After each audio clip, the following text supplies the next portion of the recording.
Жыйындын демилгечиси болгон антикоррупциялык ишкердик кеңешинин өкүлү мамлекет башчысы тарабынан таза шайлоо тууралуу жарлыктардын аткарылышы боюнча маалымат берди. БШКнын өкүлү, ушу акимдер, жарандык коом болуп, ушул жерде кичине талкуу жүргүзүп, бир меморандум кабыл алалы деп атабыз. Ушу акыркы чыгарган президентибиздин жарлыгын ишке ашыруу максатында, ошол жерде айтылган чараларды так аткаруу максатында ана бүгүнкү күндө болуп аткан абал боюнча ошо меморандумга келип, Кудай буйрса шайлоону жакшынакай өткөрүп алыш максат таза.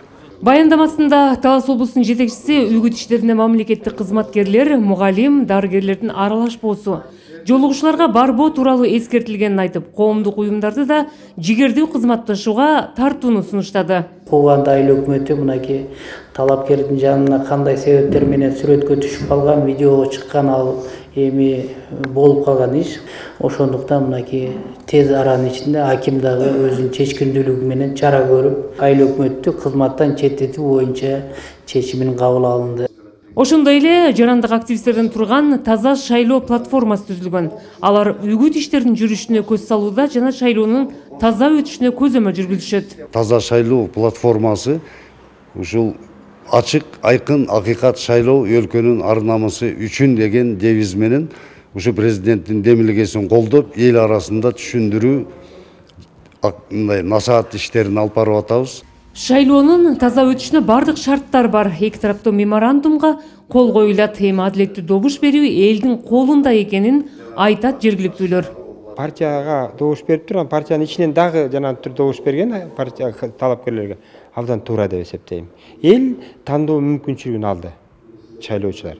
Бул нака демократиялык көрүнүш деп эсептейм. Эч кандай жанагы мугалимдер аралашкан жок, жанагындай бир мамлекеттик муниципалдык кызматкерлер аралашкан жок. Себептен мурдагылардын баары ачыктан ачык эле аралашып, жан тартып, добушуңду буга бер, тиги бер деп кыйноо кыстоо болуп, бүгүнкү күндө андай тынч.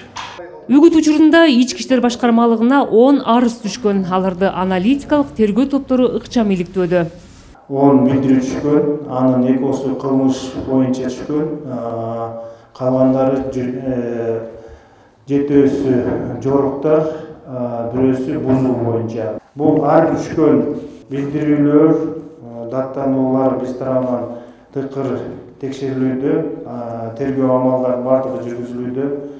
Азыркы учурда шайлоого жакын аз гана убакыт калгандыктан бүт тез арада чечүү үчүн атайын кызматкерлердин группа бөлүнгөн.